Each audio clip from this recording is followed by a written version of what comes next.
we will be guiding the conversation with in the next 30 to 45 minutes. As the calendar year turns to 2021, a lot of people have questions about what this future year holds with high school sports. And there are way more questions than answers. I know a lot of these coaches, a lot of other area coaches, a lot of area parents, and most importantly, the players want to get back on the field or court as soon as possible. That's what we're going to discuss tonight as we get set here to just navigate this uncertain time in 2021. We were all hoping as the calendar turns towards 2021, it would have been filled with butterflies and rainbows. That isn't the case yet. And so we're still in COVID mitigations phase 3 through the state, which is essentially putting all high school sports on hold right now. Let's go ahead and introduce our panel here. Dan Sheehan, the Monticello Athletic Director, joining us tonight. Nick DiFilippo, the Muhammad Seymour boys baseball coach. Brett Hefner, the Effingham football coach. Andy Romine, the football coach at Tuscola. Darrell Robinson, the boys basketball coach at Danville. And Larry Sparks, the softball coach at St. Joe. My hope in this is that we can have a positive conversation about moving forward at both the challenges, the realities of where we're at right now as a state and trying to play high school sports. And my goal was to get a lot of perspectives from different coaches, whether that's a large school boys basketball program or basketball program in general. That's what Darrell's going to provide for us tonight. We've got spring sports, we've got football, and that takes a lot of priority. And then I wanted the athletic director perspective as well from Dan Sheehan. So, Dan, I'll start with you because I think you provide maybe the most overhead in of all of this and out of all of us in this conversation. How have you navigated the last 8-9 months, and how are you navigating the future here through 2021? It's been with a lot of communication with our coaches, our students, letting them know the information that we have. We've tried to stress to our student athletes to not stress it, and they can only control what they control. Let the administration, let our coaches try to navigate the way for them. But I've relied heavily on area athletic directors. We've built some relationships between St. Joseph, Unity, Mount Zion, Muhammad. We've come together to see what's working for them and what we can do, and if they found a way to do something. But bouncing a lot of ideas off of each other. But most importantly, we're looking for any and every opportunity for kids. That's our number one goal, is to get them opportunities and get them back competing and representing Monticello High School. And how tough is that, Dan, to keep the kids positive and just the unknowns? Because everyone's coming to you for answers as the athletic director, and there's times, I'm sure even today, you don't have answers for them about what is happening or what is next. It's been a lot of up and downs. I remember back September, October, when we had the contact days, was probably when we were at an all-time high. Our student athletes got to compete, got to practice, got to do drills. And the biggest thing that we were hearing was that don't take away something that we did well. And, from area schools and even here at Monticello, we collected data. And things went well. I mean, I had a meeting with Craig Anderson trying to get the IHA to collect data from our contact days. Because I was trying to look at an area to use evidence-based to throw this back at IDPH and our governor to say, look, our schools had 187 contact days, per school, and how many positive cases. But, so that happened. And then, basketball, the biggest struggle was with basketball. We were doing things, we were practicing. And then right before it got ready to start, they made basketball a high-risk sport. We were able to do it all fall, getting ready for the first day.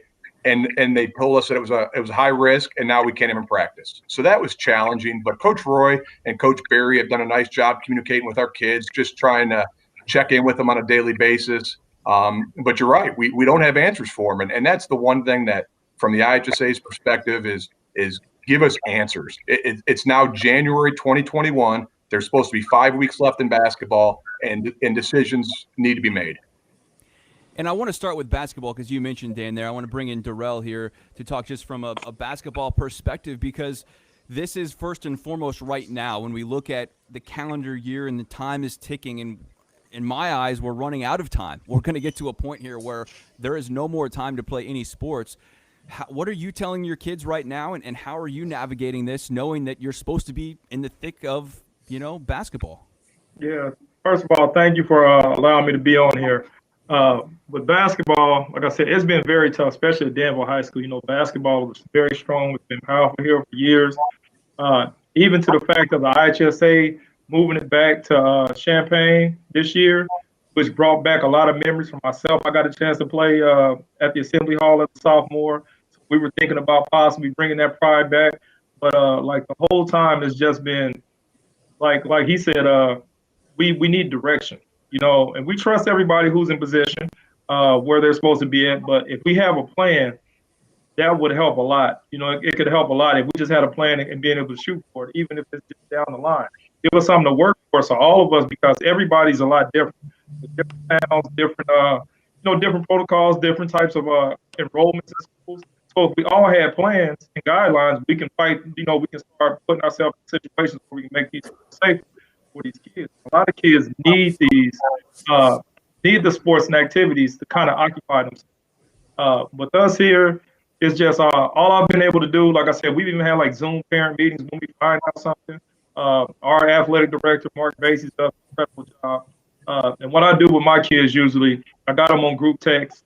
I'll send out text messages here and there, really about mental health, things of that nature. Like a lot of these kids, there's a lot of strong-minded kids. Like I try to encourage them, let them know how strong they are being able to deal with stuff like this. And then I also send them some Zoom workouts I get a hold of. I got some friends like Jordan Brand. So I give them Zoom workouts that they can go ahead and work out on their own.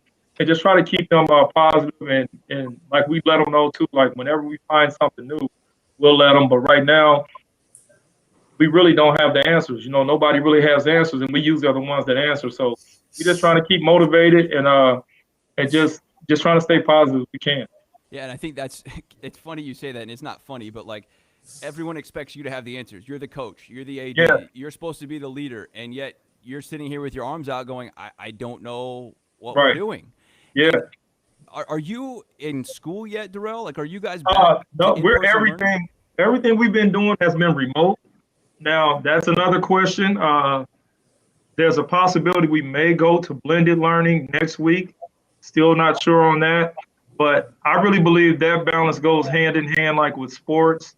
If we're able to do sports, or remote learning, I think one way or another, we got to balance that one way or another. Because if we go back blended learning and one kid tests positive, it could kind of like kill our chances, as far as like doing the sport. So it goes neck and neck with things. So right now we've been doing remote learning. The remote learning has came, and it's something new. Like I said, at the end of the day, it's a pandemic. It's called a pandemic for a reason.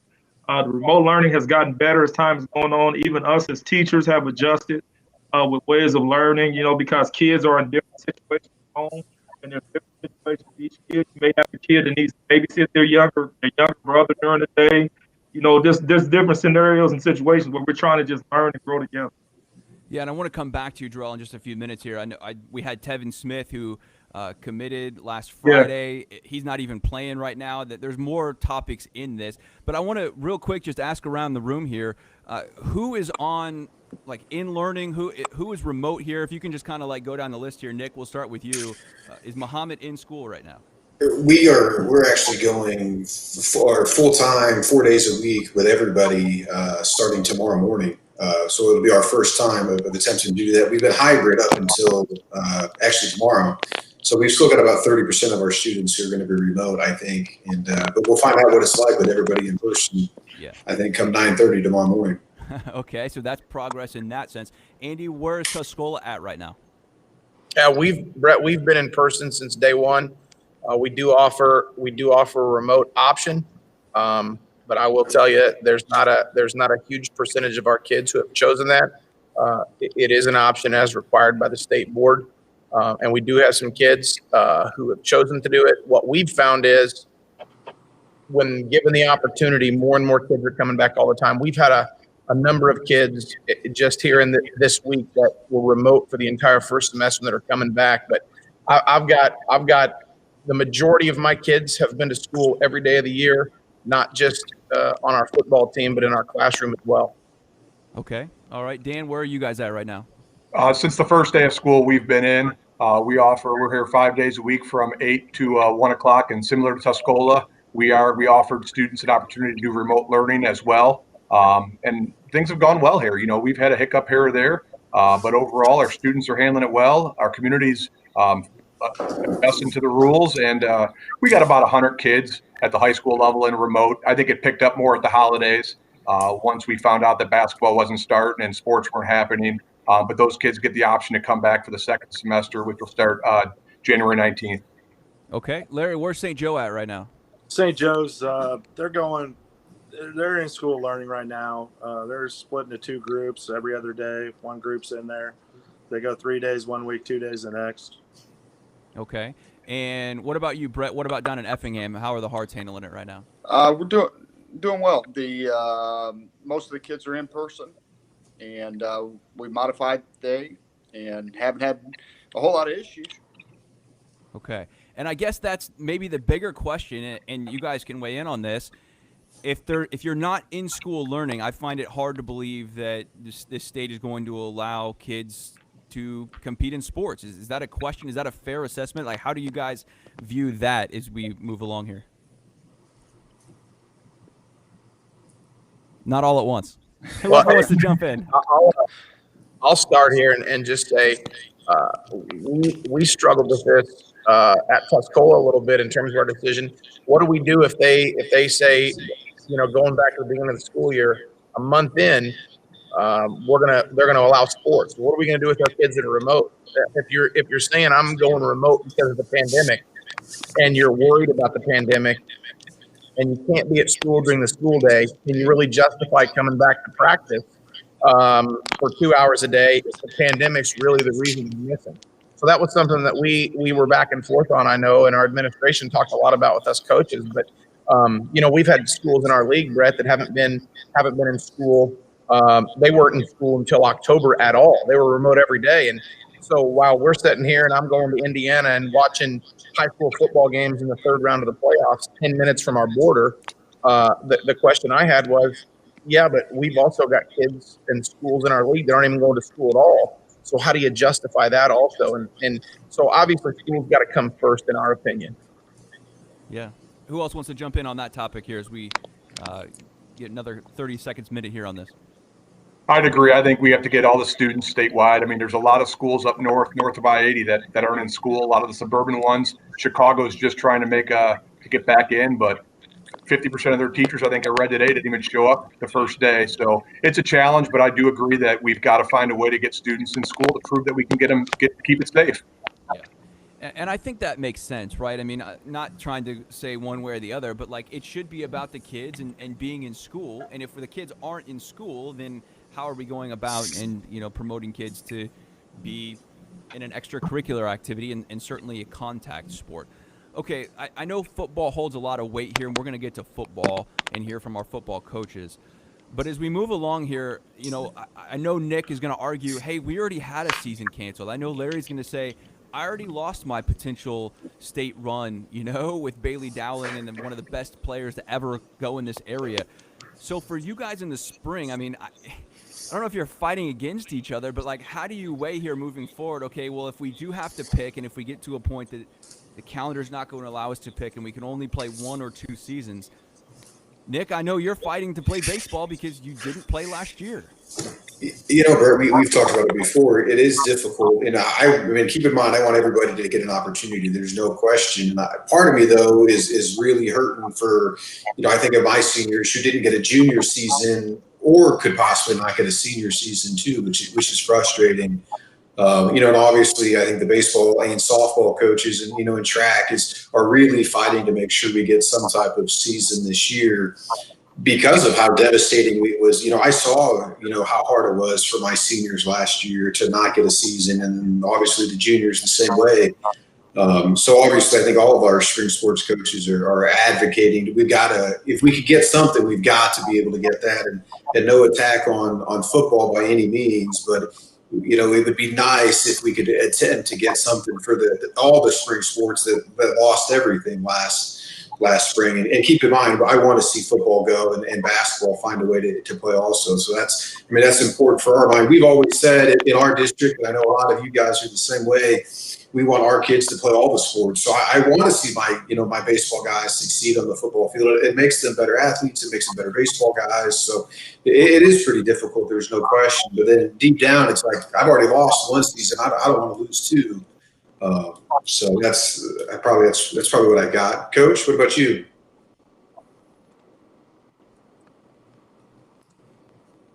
Larry, what do you think about not losing a second season and trying to keep your athletes motivated when they're probably looking at it and saying, well, we already lost one, or are we going to lose another? Are we even going to play? Well, I'd have to echo Nick, right off the bat. It was really bad to lose that season last year.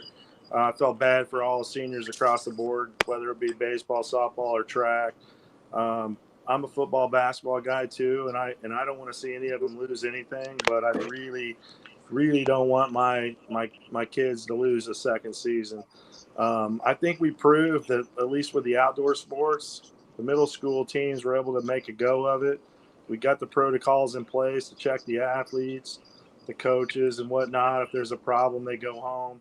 But we were able to make it through, and I don't think anybody thought we would make it through that middle school season without some kind of shutdown, and it never happened. We made it to the last day. So, yeah, and I'd be curious of your opinion here, Larry and Nick. Larry, I'll start with you. Did you feel like they should have switched baseball and softball to the fall? It's largely a non-contact sport. Do you feel like it could have been safely done in the fall, and maybe we're not even having this conversation? do I think it could be done? I think it could have been done. I don't know if that was the right thing to do at the time. Hindsight's 2020, and maybe looking back, maybe we could have. I don't know. We watch sports on TV. We watch our kids playing out of state every weekend, and it's happening everywhere with little to no problems. I just think that it just needs to be looked at a little tougher from those making the choices. What about you, Nick? You think about it, hindsight's easy, right? Like, we should have played. There was no problems. I think Coach is right. Like, there were so many what ifs that were out there. Like, are we even going to make it through? And, is the middle school going to be able to play? And they were, right? I don't think we had a single incident with our middle school kids in any of the sports, cross country, softball, baseball. They were all able to play, no problems, which was great. And I think the IHSA, and I don't want to speak for them, but it's like, well, if we get started and then they lose out and we get an uptick of positivity and we have to cancel this season. Now they've lost two quick ones when their season should have been, in the spring. And is the vaccine coming? And hopefully, so it is pretty difficult to look at it and to know exactly what the thing is, the best thing to do. I think the hope is, obviously with the vaccine coming in, we are going outside, and I think Coach spoke to the protocols they put in place. I think we know it works if we can at least use those things outside so we can continue to keep moving forward. How late would you be willing to go, Nick, for your baseball season before you were like, this isn't even worth it, or it's not going to work? I mean, could you start in June? I think for me, as long as we're done before, was it August 12th when football season starts in fall of 2021 would be okay. Obviously, we got to give the kids a little bit of a downtime and some transitional time. But I would be okay starting in June. I don't want to speak for everybody, but we'd love to get the opportunity to get back on the field with our kids. It's better to start in June, in my opinion, and to lose another season, that's for sure. Larry, how do you feel about telling kids, especially in baseball and softball where summer ball is so big, if you've got a kid that wants to go play somewhere else, I mean, what do you tell them if they can go out of state and play 60 games this year? I mean, that's what we're all up against right now across the board. We're fortunate that our athletes are able to go and do that right now. I would like to think at the end of the day they would want to choose to play for the school, but that no state championship thing looming over our head right now makes it a really tough decision for them. If they got to pick or choose, do they go play these big tournaments where they're going to maybe get some exposure? It's kind of an individual thing per kid, not really a uniform thing. But I'm like Nick. I would really rather play late and get it in than not play at all. Yeah, and I think that's the consensus for most people is look, if we could see the future and know that we could start in June, yeah, I think we'd all sign up for that, but we just don't know. It's still the unknowns. Let's circle back to basketball here, and I don't want to exclude Nick and Larry from the rest of our conversation because they're a big part of what's going to start here and where we might go here. But, Darrell, you're not even in school. You know, do you feel like you could safely play basketball if you got back in school? And what's the latest you would be willing to go here before, you're like, hey, look, this isn't going to work out? You need a couple of weeks for practice, right? I mean, you guys been doing Zoom workouts that you've been sending them or whatnot, but like, Yeah. what's your timeline here as we move forward here? We're, already 5 days into January. It's going to be the middle of January before we know it. First of all, it's safety first. And this pandemic is really based on responsibility. So, like, if somebody is exposed to something, you got to be responsible, and handle it. Then we move on with it. I think we're more than capable of being able to do it. And I think, honestly, I think it would be a good thing. Somebody had presented this a while back. Michael O'Brien, who writes for Chicago Sun-Times, had said something to the nature of playing basketball like March, like starting in March maybe, and then like alternating with AAU teams. So like like with the school for March, AAU team for April, back to your school team in May, and then June. I'm like, it makes all the sense in the world, and it sounds easy, but I don't know if they're willing to do it. And at the end of the day, because the kids want to play, coaches want to coach. That's on both sides of it. As long as you have relationships with those AAU, with the travel ball coach, whatever, it can work out just fine. I really believe so. Yeah, and that's got to be tough. I did a couple stories this year. We went even into Indiana during football season. I mean, you're right there on the border. Kids in, I'm sure, Indiana that are playing. Like, how do you dissect that, mentally, knowing that you just cross a state line? There's literally nothing different other than. And like I said, and I wouldn't, like I said, kids gonna want to play. Kids want to play. So there's some kids who fly over there playing tournaments and things. They got leagues and stuff over there in that nature. So you can't get mad of a kid who wants to play a sport that you love. You trying to teach them to love anyway. So whatever they can do to better themselves, as long as they're safe and healthy, all right with it. So just try to keep them positive and motivated, and just do whatever we can the best we can. Yeah. Dan, how do you kind of navigate this here as the head of your school and athletics, trying to say, hey, look, we're going to move forward here maybe when you can't even practice? And then the other thing that came out in December that was interesting to me is that there's going to be contact days for all the other sports but basketball when we get back out of these phase 3 mitigations. So then what does that mean for basketball? Obviously they want the season to start, but is that going to happen? That's going to be another challenge. I think the one thing that we do know is, based on the mitigations and the way that he set up the sports, is we will play baseball and softball. There's no doubt in my mind that baseball and softball will be played. It's just going to be a matter of when. Right now we're scheduled to start April 19th. Because we proved in the fall we can play it. It's a low-risk sport. We can play with low-risk sports. But we just got to get out of mitigation 3. The question is going to be is when. How long do we keep pushing basketball and football back? And that's going to be the question. Because if we start running out of time, the question is does baseball and spring sports go back to the original date? But in regard to the contact days, I think the contact days are great. It's an opportunity for kids and coaches to get together. But the problem is with football and basketball being high-risk sport, their contact days are limited. All they can do is shoot. 7-on-7 could occur, so it's more playing the game and following the rules. But I'm all for the contact days if it's an opportunity to get kids. But the problem is we need basketball to move back to a medium risk sport to allow us to do things. I just think we're running out of time, and it's a long shot to get these high risk sports to low risk so they can play games. What's the latest in your eyes as the athletic director where you say we could postpone this basketball season before it just doesn't make any sense anymore? The last discussion that I heard was there's a possibility, a last-ditch effort to do a 5-week winter sports season, a 5-week spring sports season, which would be football, boys soccer, volleyball, and then a 7-week summer season. Talking to the football advisory committee, they said that 4 games would be their absolute lowest that they would be willing to do it for. And, talked to Coach Walter today, and, he was always around 5. But like he said, if I can get 4 games with my kids, that'd be 4 games I didn't have. Basketball in a 5-week season, you can get 3 games a week, 15 games. It's an opportunity for kids. But I think our drop dead has got to be around February 1st. If we're not doing something, then we've really got to revisit what we do with the summer sports, or even look ahead to our spring sports. Yeah, because you get to a point, right, where you're running out of time here. You've got to consider next year as well into this year's equation. We're sitting here on Jan 5. wanting to play right now, but like you got to almost count backwards in a sense in my eyes, because if you get too far down the rabbit hole, there's just not going to be enough time. And I think Nick mentioned earlier, you want to give the kids a little bit of a break at some point here. You can't just like steamroll into August 12th or whatever the day is of contact days for the next year, and the kids don't ever have a break. That's kind of the tricky thing. And let's talk some football now. Coach Hefner, where do you kind of lie into the feelings of, do we play 4 games? Do we play 5 games? Where's your cutoff in that, if your minimum? Yeah, that's tough. I take any days, any games that we get. But the other parts with football that everybody forgets is you got to get your reconditioned helmets back, your shoulders back, and the body's back in shape for the following fall. So there's a lot of things that affect football.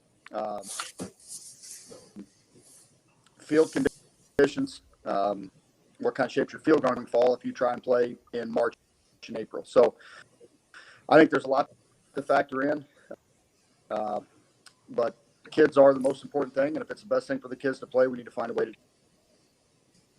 Andy, what's your cutoff? What do you feel like you could realistically do in a 5-week season where the playoffs probably aren't going to happen, right? I mean, I think we're all kind of in that same feeling and understanding that you're probably not going to compete for a state title, right? Yeah, it doesn't look that way. The one thing that I think gets lost on everybody, Brett, is, and I'm sure Dan thought of this, the athletic directors have already rescheduled basketball season once, and they scheduled it with 2 games a week. And now they've limited and said, okay, now we can play more than 2 games a week. So then they go back and they change it again. And at some point in time, I don't think people realize the logistical nightmares of travel. I don't think people understand, and Dan can speak to this, but scheduling officials. I've got some really good friends that are athletic directors, and I think that becomes lost on everybody. We've got contingency plans for some turf fields in the area that we've called and talked to if we get something that's terribly muddy, like Heffy says, to try to save our field from the fall. But I'll tell you this, at some point in time, it's going to have to get to the point where when we get to the start date of your season, if you can't play it, it's got to be canceled for the sake of all the other sports. And I hate that. We got one looming because, Brett, I'll tell you, like, when it was officially canceled for the fall, you saw our kids' shoulders go from here to here. When then all of a sudden basketball's canceled, I see another big slump. Then all of a sudden, hey, let's start this thing again right after the first of the year and let's get it going. And that's obviously not happening. Then football, bang. Then all of a sudden spring sports. So it's an emotional roller coaster for kids. And you can literally see it on our kids' faces. You can see it in their work ethic. You can see it in the way they carry themselves in the classroom. This stuff's really important to kids. It takes its toll on them. But I think the one thing that's overlooked is maybe the biggest toll it takes on them is having it dangled out in front of them for so long. And then all of a sudden, hey, we can't do it. And kids can only take that so many times before I really believe a lot of kids would just say, hey, listen, if you say we can do it, set a date and let's go do it, regardless of mitigations, regardless of tiers. And if we can't, then let's not. Because that's not what they want. But I think that might be better than the alternative of continually dangling it out in front of them with a date and then taking it away. What are your guys' thoughts on that? Totally agree, Coach. That's what me and my athletic director pretty much came down to the point of. We're not going to tell them anything until we got a for sure plan again. Like you said, we're not going to keep leading our kids on, leading our parents on, and we really don't have a decisive plan of doing it. So we're going to wait until like it's pretty much known, and then we're going to go. Brett, what do you think of that? Because I'm curious from down south perspective, and look, this is not meant to be political, but like things are, the further south you go, things are different. That may be different in a school like Effingham than it is in a school like Monticello or Danville or whatever it is. So how have you kind of taken, what Andy and Darrell said there?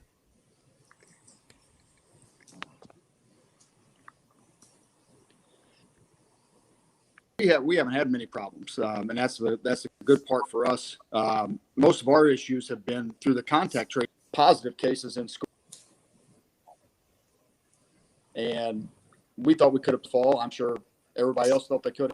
I think we could have played and could have played in fall very safely. And but our positivity rates down had a ton of issues. It's the contact tracing more than positive cases, and through all of our workouts and everything in our program. So we're anxious to play and hopefully we get the chance. Do you feel like, Andy, you could play football safely right now? Yeah, I do. I do because I watched it in the fall in every state around us. I do because I've watched, this is not an issue in our schools. And we've done a good job. Our administration's done an unbelievable job. And more importantly than that, our kids have done an unbelievable job of adhering to protocols, wearing masks, staying socially distant, doing what they're supposed to do. Will a game here and there, listen, I think our kids would fully understand, hey, if we start this thing on February 15th, we may get the week 2, and on a Thursday, we get a phone call that says, hey, we've got a positive test. We've got 17 kids who are in close proximity at practice. We've got to wait. And so maybe that happens. But the fact that there's a 7-game schedule waiting for us out there, if it can start on February 15th, it needs to start. But that's why I'm at the point where I say, hey, if you get to the date and you can't start it, you've got to look to the next date to make it to the next date of the start of a season to make it happen. But I do think we could play. I thought we could have played in the fall. And I'm not saying that it would have went off without a hiccup. We might have been going to Warrensburg Latham on a Friday night and got a call on a Thursday. We understand that. But the fact of the matter is I watched 5 games in Indiana, and I drove 2 minutes from Danville High School on the way to Seeger High School for a 3rd round sectional championship game, and they played. Yeah. Are you kind of in that same mindset, Brett, that like you just want a cutoff where the kids need to just like know, hey, if we can't do it by February 15th, it's not going to happen? Yeah, I think you have to for everybody involved.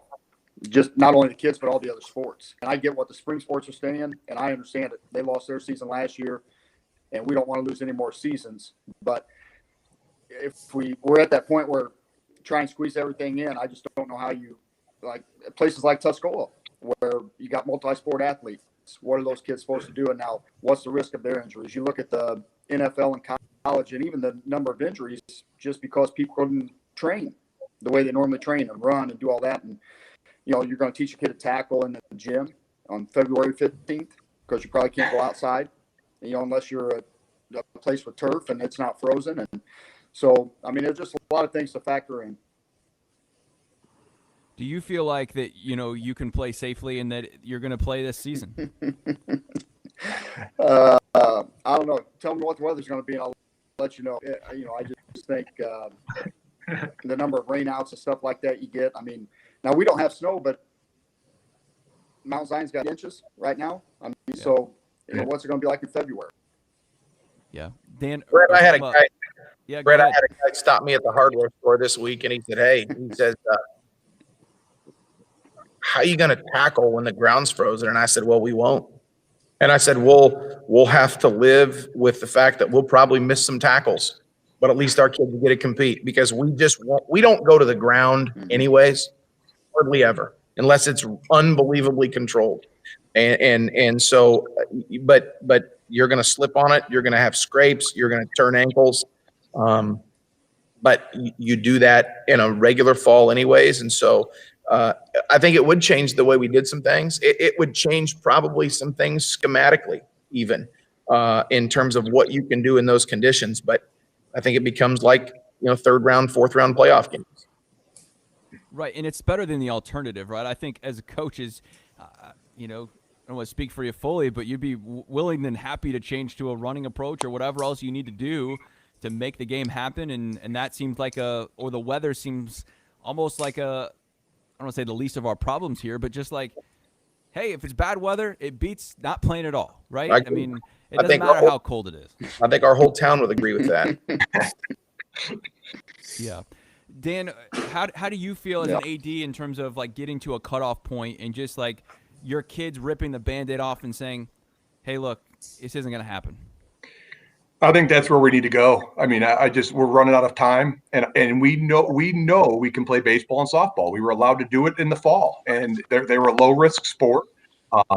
And since that's something that we can know, I don't want to see us get till March and April, and we're still not playing any sports, and give those kids a full season. And I'm hopeful that we can get track to look normal because some of the rumors out there is every other lane and no relays. But then girls soccer is the other one that's not being discussed. For us, there's not a lot of opportunities for kids to go outside of school and play club soccer around here. So our girls soccer team's definitely affected by that as well. So like I say, I'm hoping that we can get some cutoff dates in place. And unfortunately, difficult decisions need to be made. But more importantly, I think the one thing that is frustrating from an administrative standpoint is the lack of communication. The IHSA has begged and begged and begged for conversations, and the meetings haven't even occurred yet. They've been trying since back in August, if not July. And the number one question that we have asked since this all came out in July was, how does something go from a high risk to a medium risk? How does something go from a medium risk to a low risk? We're in schools, we have scales, we have grades, we have rules, we have, but that's something that's never been provided to anybody in the state. All we ever hear is if the positivity rate goes for 3+ days, you're going back in mitigation. We're stuck in a mitigation right now that the numbers allowed us to get out of, but we stayed in it. So that's the frustrating part from the communication point from the higher ups in our state is that nobody is sharing with anybody how we can move along and what has to happen. Maybe if we had that information of this is what would happen, it would allow us to, be at ease with making decisions. Yeah, and the IHSA is in an unenviable position, right? I mean, yes, everyone has a bicker with the IHSA and how they do things, and that's fine. I think overall they want the kids to play, and that's what they've said. Craig Anderson has come out and said we want the kids to play, but we want them to be safe, and we need them to be safe. And with how our system is set up in this state from our legislatures and from our governor, it doesn't seem like that is going to, he said, the Governor Pritzker has said, unless there's a vaccine, he doesn't see contact sports being played. That's really disheartening for a lot of people, and I get it, and that's tough, but he hasn't backed away from that either, and that's the part that it's just kind of looking at it going, what are we doing here and where are we going? And how much with basketball depends on Chicago. I hate to say it, but if Chicago's not in school and the Chicago public schools are not in, how is basketball going to start? Unfortunately, the Chicago carries so much weight, when it comes to high school basketball in the state. I agree. I said that too. Like when IHSA said we were playing, and then the governor said we weren't playing, then the CPS came out and said we weren't playing. I knew we weren't playing. Like you said, because reality is it's like our version of ACC and Big Ten of basketball. So that's just how it is. Yeah, it's tough. It's tough for everybody because everybody wants some definitive answer, and there's just not one in a pandemic. And I think that's what's really tough for so many people is that no one knows, and where's the leadership? And that's what's really been a question on most people's mind. We've seen lawsuits trying to sue the governor, trying to sue IDPH, trying to sue the IHSA in that sense. And we're all trying to just navigate an unknown field here of what's ahead in 2021. And I'm like so many other people, I had hoped that once we turn the calendar to 2021, not that we would just snap our fingers and it would all get better or go away. I think we all know that's not the case, but at least we'd be trending in that right direction, and hopefully the vaccine can get here and we can move in that right direction. All right, as we wrap up here, we've been going for almost 45 minutes now. I appreciate you guys jumping on here in this conversation. What are your lasting thoughts here, and what are you going to leave us with tonight as we look forward here on January 5th to February 5th and March 5th, and how do you plan to go navigate the next week, 2 weeks, 2 months, and as we go here throughout the year, looking forward to next year? Andy, I'll start with you.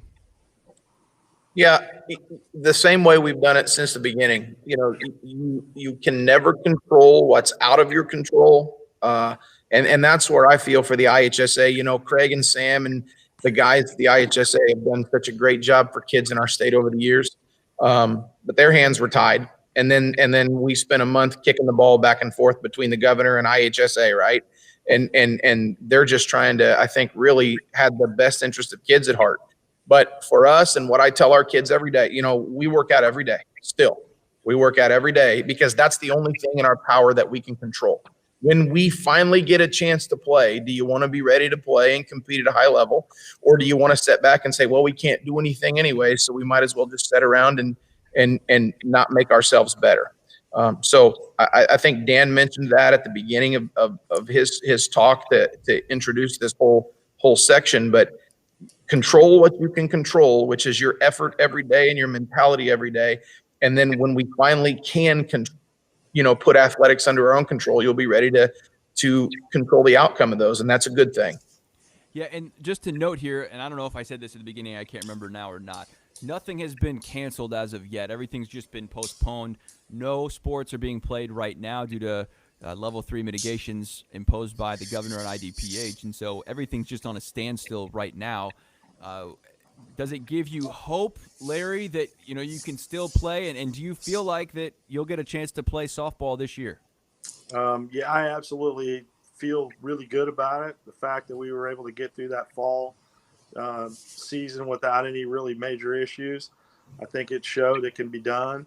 I hope the next time we talk, it's post game at some point. I hope all these guys get to have that conversation with you. But yeah, really looking forward to maybe getting to go whatever time frame it is, and I wish everybody's kids the best. Nick, what about you? It's the exact same thing we've heard from the last two guys. We stress all the time about controlling what we can control in life and moving forward and making smart decisions. And that's the same thing we've been telling our kids, and Coach Sparks and I were in that, area where ours is last, right? So we've been making sure, at least we have been making sure our kids are staying focused in what's in front of them. And for a lot of my guys, that's, basketball and football, and do those things and get ready for your sport. We want to support you through it. And then, we'll be ready for baseball and, this spring, or I guess this summer, or even at some point. And that's it. We just tell them your focus determines your reality. Let's get focused on the task at hand and be ready to go outside when we get the chance. Darrell, closing thoughts from you? Yeah, pretty much. We don't go through tragedy. We grow through tragedy. Faith is something to just believe in. Even if our kids are not allowed to play it, I try to keep them motivated. The bigger picture, which is keep grooming them to be positive and great young men. So it's beyond even basketball. Basketball is a part of it. It's a part of it. So we just try to keep them in tune. And my thing is too, just like a lot of our parents and grandparents have these remarkable stories of how they walked 10 miles in the snow to get to school. Just think about some of the incredible stories our kids are going to be able to share with their kids. So it's going to be some amazing stories 10 years from now. That's the way you got to look at it. You got to keep a positive mindset for it, and you just got to keep going through things. Yeah, and I hope we get those positive stories coming out of it. And, hey, I went through all of this, and I did these Zoom workouts, and maybe then they'll be going, what is Zoom? I don't even know, Exactly. For the record, the first Zoom that I ever remember witnessing, the Brady Bunch. The Brady Bunch was Zooming way before everybody else was. They had it down, how many decades ago, for sure. Yeah. Brett, final thoughts from you as we wrap up here. Nothing. Our kids have been through a lot, and hopefully they get the opportunity to show their all. And we lost Brett. Let's see if we get him back. Are you back with us, Brett? I am. I can hear you. I don't know if you can hear me or not. Yep, we got you. Final thoughts from you, Coach. Okay. Just hopefully that our kids get a chance to finish out the year strong. All the work they put in and all waiting their turn. We know the quote unquote spring sports are going to go baseball, softball, and track, and hopefully our football and basketball guys get a chance to do the same thing. And if we get that chance, wish everybody the best of luck, and try and get this year going in the right direction. Dan, you're the last one. How do you wrap us up tonight?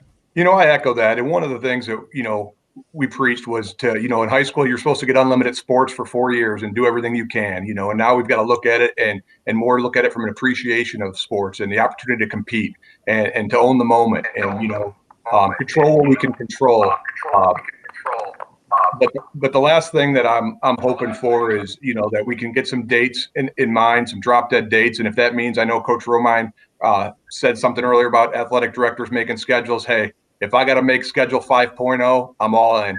I'd be more than willing to put the hours and the time in to find a schedule, getting everybody competing. But I'd like to see the IHSA board of directors next. I think their meetings in next week or two to make one final, maybe a modification schedule that basketball goes in February and half of March and football gets pushed back a little bit in 7-week baseball season. If that's what it takes, I'm all for it. Opportunities for kids. So I'm hoping to see them competing. If not, if basketball, volleyball, and football can't go, then let's get our baseball and softball and hopefully soccer and track kids going, doing something, competing. Well said. Well said. Thank you guys so much as we wrap up here tonight.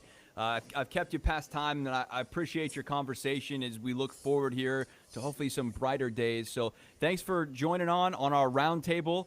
I hope one day we can do this again in person and we can chat post-game like a couple of you mentioned, and we'll get out there and cover your teams once again, and that we can all maybe see some sport this season in all of these seasons, whether that's basketball, football, track, soccer, baseball, softball, whatever else is left, that we can move in a positive direction here towards doing it safely, number one, and then getting these kids back out on the court and field. So thank you guys so much for joining in, and we will see you hopefully soon out in person on the field soon. Thanks, guys. Thanks, Brett. Thanks, Brett.